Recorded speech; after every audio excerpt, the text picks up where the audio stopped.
Hello, Hello. how are you getting on? Yeah, well, very good. How are you? I'm amazing. I'm amazing. So, let's get started, okay? Let's break the ice. Can you introduce yourself, your studio, and let's just start there for now. Yeah. Okay. I'm William Rogers. I'm the project manager at Silent Yeti. Silent Yeti is a indie studio based in Wrexham, North Wales, made up of 6 people. Okay. So a pretty small team. Yeah. I mean, it started off when we first made it. It was only 4 of us originally, and then we added 2 more people going into the final year of our university. I see. So, did you get together just towards the end of uni, or was that something that you were planning for a while now to enter the enterprise pathway and kind of go the indie route? I mean, like, spoken to everyone in the team, and transfuse is something that we've always each member has wanted to do since like the very start of university. So it's one of the big things that actually brought us together in the first I place. see. Okay, cool. That's awesome. Very nice. So, about your game, I'm Yeah. gonna. The viewers are probably hearing the gameplay in the background, so I'm actually gonna transition us. I'm gonna transition us to the gameplay. Okay. So, can you tell us more about the game? What is it? What is it Okay. exactly? So the game's called A Couple of Cubes. It's a co-op multiplayer puzzle game that is set in a world of cubes. So the two players are Hugh and Boyd, and after a meteor hits their city, they get special, unique abilities. All right. Why was the going with the cubes? Like, were you thinking of like development restraints, or did you actually see potential in going that simplicity route? Because I'm noticing a lot of. I'm not sure there is any non-game devs in the chat, but it does seem like your game is voxel based, right? Yeah, So yeah, is the cube like playing on that concept, like fitting within that world, or what's the story behind the protagonists? yeah. It really is. I mean, when we first started brainstorming, we said we wanted to keep it really simple, but go on a bigger scale, Yeah. and that really led us to voxel. And I think it started off as a joke, really, with the cubes. It was like, why not make it like stupidly simple and just have 2 cubes? Yeah. So it started from there, really, and then we had this idea of the sort of villains in the game can be spheres, and everything to do with the villains and the meteor is all spheres, really. So it's got the cube versus spheres sort of aspect to it. They do not belong in that world. Yeah, exactly. Yeah. That's a really cool idea. I feel that's a really cool idea. So where did the inspiration come from? Like, at what point were you like, this is what we want to make, and we think it's gonna work? It plays to our strengths. Like, what was the point that made you choose this and not other game? Um, I think we're just like flying like ideas back of each other, really, and it's sort of when it first clicked was when we realized the scalability of the game. So with the materials, for example, at the minute we've got sponge and metal, but we could do wood, we could do jelly. There's and like with the size, Boyd can change his size, so he can go small and large at the minute. But we could do different shapes, and it was, we seen this potential of the scale of the game. It really sort of started the process. So you looked at the potential of the scope, but you also allowed yourself to make it quite possible to make it because of what the content is, sorry. And like you said, it's quite simplistic, but you have that space for pretty much like growth of the game. So I think that's quite smart. Okay, Yeah, transition us back onto the screen. Yeah, sorry, go on. I was just say, yeah, the voxel art style really helps with that as well. So they're quicker to make. Yeah, yeah. So we can make more assets like at a rapid pace. So it's good. In terms of asset creation, would you like to like go over that and maybe describe to any, once again, non-game dev viewers or anyone what the voxel-based game might be like in terms of asset creation? how may it differ from like a normal 3D game? Okay, so for example, we had to learn a new software Mhm. completely of doing Okay. voxels. It's a software called Magic of Voxel. Mhm. So people that are doing the art on the game, it was learning this new software really. But Mhm. it was once we got our heads around it, we sort of were flying the assets out. And another problem really was getting these new assets from Magic of Voxel into Unreal, Mhm. which our technical artists made some tools that just really sped up that process because at the start it was taking a while. I see. Speaking of the start, so when you came onto the enterprise pathway, how different is what you managed to produce from what was planned? Like the first concept that you've had, let's say your own brief that you created for yourself, how much Hmm. stuff did you actually have to drop?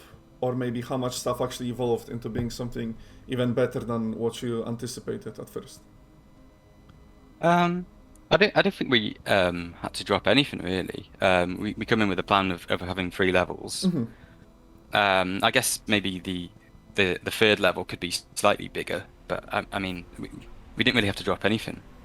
That's It was amazing. Yeah. Yeah, it sounds like it was extremely well scoped. And I'm gonna take us back to. Oh, I didn't take us back to the gameplay. I'm gonna take us back to the gameplay. It does seem quite polished as well for what it is. I think I'm gonna add my subjective opinion here. I think I quite like the lighting. I think that was done really nicely, and it takes a very simple concept and makes it immersive. It makes it seem like a proper game. So great job on that. Um, have you had any QA testing done throughout the development process? yeah, we released a early demo on our Steam page just to get feedback, just to see what people would think and so Hmm. what's good and what's not. And really, one of the biggest things we took from that was the was families playing, like so parents playing it with their children. Okay. We had a couple of comments which sort of surprised us in a way. Um, so that was it was really nice to know that it had that aspect to it. Yeah, yeah. So, do you want to touch a bit more about the multiplayer, the co-op, and how you got to it, and if it maybe did it offer any challenges throughout the development? Yeah, okay. So it started off split screen. That was the main priority really to get it Hmm. done split screen, and sort of online coming after. So we split screen was all sorted, and that's like, obviously when we touched on the online and the online because of the physics-based assets and stuff in the levels, it was quite tricky. Hmm. But we're there. We're there. It's yeah. It took. It was more tricky than I think we were expecting. But but yeah, it can be played split screen and it can be played online. Okay, okay, that's awesome. Really nice. Um, in terms of you already mentioned this one, but just to clarify, did you expect like the parents and children to be your target audience, or have you had something else in mind when you began development of the game? I don't know. We sort of said like just like over sevens really, like because it's when we were choosing the game, for example, the co-op sort of Hmm. two-player. So it was something that we all like to play really games. So it was that sort of pushed us to do it as well. But yeah, the parent child thing. It was. I mean, we sort of guessed it like it would be nice, but it was just nice to actually hear it. It's like someone else like saying that they actually enjoyed playing it with their child. It was good. I see, I It see. really motivated us to push forward. Awesome, awesome. Do you reckon you are gonna continue developing this game? What do you see? How do you see the future of this project? Yeah, definitely. We want to go. We've got a plan like um, for for the full game, Awesome, obviously, and yeah, we're just gonna keep going. And awesome, awesome.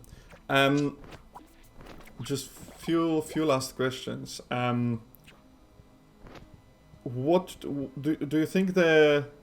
I would like to know why you chose the indie route, right? Because you mentioned you and your peers really wanted to enter transfuser, and I kind of want to pick your brain and see what about it makes you excited, you know, makes you want to do it? Okay.